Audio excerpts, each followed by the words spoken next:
Halo, selamat malam Sobat Traders dan juga teman-teman yang mungkin pada hari ini sedang menyaksikan acara tayangan Ngopi Bareng bersama dengan Forex Simpro dan Java Global Future. Hari ini saya Leonie Margaret dari Forex Simpro dan bersama dengan saya Pak Lindu Zhang. Oke, Pak Lindu Zhang, selamat malam Pak. Selamat malam, Sis. Oke, hari ini kebetulan kita ditemenin nih sama teman-teman dari milenial yaitu dengan Niko dan Monica yang hari ini juga bergabung dengan kita. Ada banyak pertanyaan nih dari mereka karena tema kali ini judulnya adalah apa sih itu forex? Apa sih itu forex? Karena kan yang buat kaum milenial ini sangat bagus banget ya. Oke, kita sapa dulu Niko dan Monica. Selamat malam. Halo Kak, malam Kak. Ya, perkenalkan nama aku Monica. Aku baru-baru ini tertarik sama dunia trading, jadi hari ini pengen tanya beberapa hal tentang trading. Gitu. Ya, halo, nama aku ya, silakan. Halo Pak Induk, boleh ini? Ya, nama aku Niko. Oh ya. Kebetulan juga saya juga tertarik untuk belajar main forex. Oke, tapi sebelumnya sebelum kita masuk ke poinnya, kita ngopi dulu. Ya. Oh ya, ngopi dulu nih.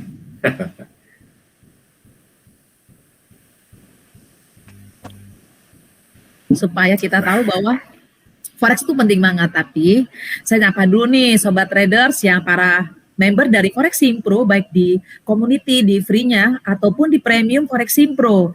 Karena kan Sobat Traders sudah bersama dengan kami kurang lebih ya 1 tahun lebih ya. Dan hari ini teman-teman atau dari kaum milenial itu juga ingin mengambil satu kesempatan di masa sekarang. Oke, sebelum kita bahas, mari Pak Lindu boleh silakan, atau mungkin teman-teman dari Niko dan Monica bisa tanyakan langsung nih. Silakan. Ya, ini ada nih pertanyaan mau tanya sama Pak Lindu nih. Pak, kan kebetulan sekali sekarang kan ini banyak banget ya iklan di kayak di YouTube ataupun di Instagram itu banyak banget yang ngesaranin trading atau mau main saham. Dan kebetulan saya sudah main saham, saya juga mau coba tertarik nih ke main forex. Boleh jelasin dulu nggak Pak, itu forex itu sebenarnya apa sih? Ya, forex itu sebenarnya adalah trading mata uang ya. Kalau tadi itu di saham itu kan surat berharga perusahaan ya. Nah, kalau ini mata uang.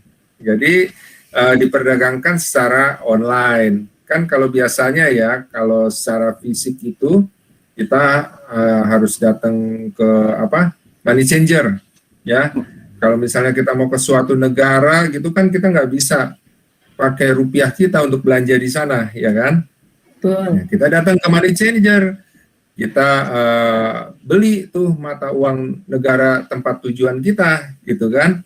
Kita beli, udah dapat, baru kita bisa pergi misalnya kalau mau ke Singapura berarti beli dolar Singapura, kalau mau ke Hong Kong berarti beli dolar Hong Kong, seperti itu. Jadi itu secara fisik. Nah, kalau trading on yang forex ini itu trading mata uang tapi secara online ya, jadi bisa kita lihat HP kita gitu ya, atau kita bisa transaksi juga di laptop kita seperti itu.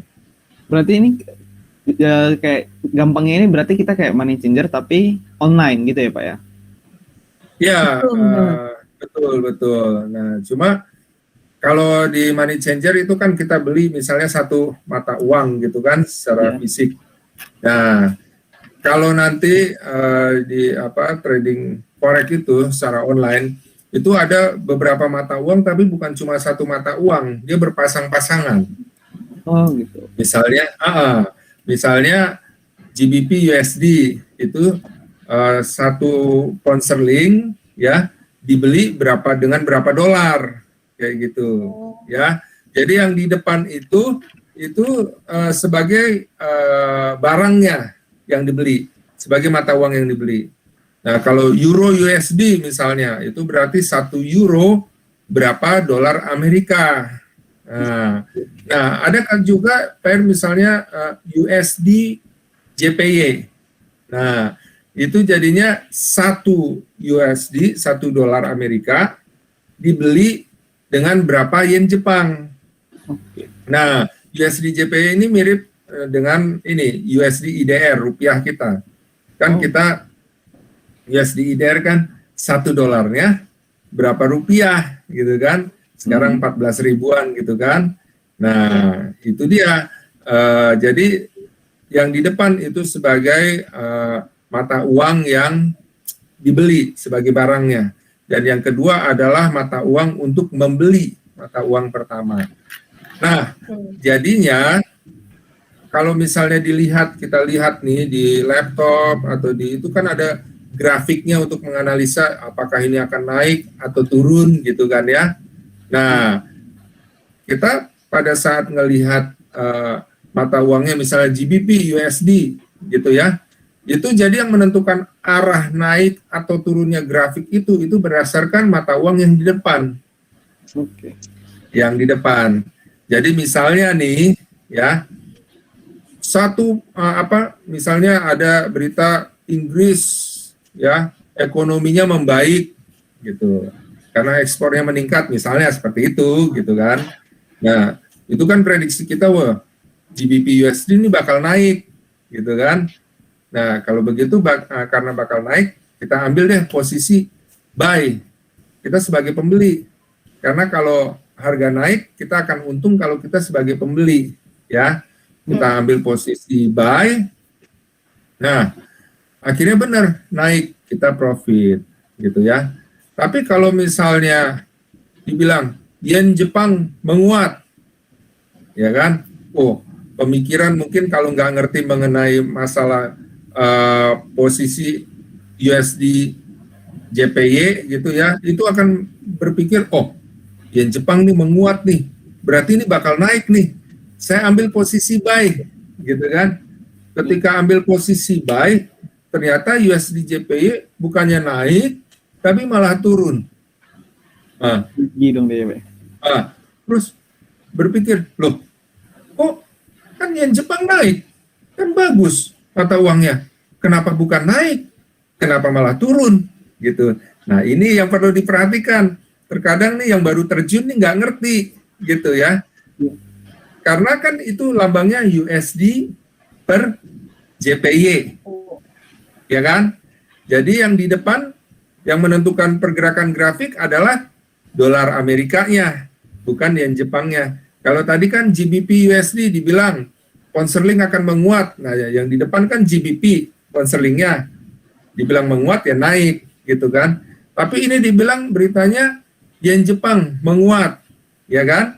Nah, karena yen Jepang menguat, yen Jepangnya di bagian mana? Belakang kan? Yeah. USD JPY bagian belakang kan? Nah, karena di bagian belakang dibilang JPY menguat, berarti USD-nya melemah, ya kan? Sehingga apa? Yang menentukan pergerakan grafik kan yang di depan, bukan yang di belakang kan? Karena dibilang yen-nya menguat, berarti dolarnya melemah. Jadinya bukannya USD JPY naik kan hasilnya, tapi USD JPY malah turun, kayak begitu. Jadi karena penentunya adalah mata uang yang di depan menentukan arah grafik naik atau turun. Nah, yang baru terjun nih, nggak ngerti dasarnya itu, padahal itu kan cuma kecil sekali ya, masalah sepele ya, cuma menentukan berdasarkan di bagian depan. Tapi karena nggak ngerti, ya, akhirnya kan dibilang yen menguat, akhirnya ngambil posisi buy, dipikir naik, padahal akhirnya turun karena ternyata dolarnya yang melemah. Ya, yen menguat terhadap dolar, berarti dolar melemah, turun. Jadi seperti itu untuk melakukan transaksi perdagangan forex. Oh ya, satu lagi. Jadi kalau tadi itu kan kita bisa ambil posisi seperti di saham kan, ambil posisi buy, ambil posisi sell kalau harga turun, ya kan? Nah, di sini mau harga naik, mau harga turun kan bisa kita dapat profit. Cuma posisinya harus tepat. Kalau misalnya Niko nih, ya, Pak. Sebagai pembeli, ya, pasti ingin harganya apa? Harganya itu belinya di mana? Di bawah kan? Iya betul. Belum naik kan? Ya, kalau beli sebelum naik di bawah gitu ya, terus begitu naik profit kan, untung, ya kan?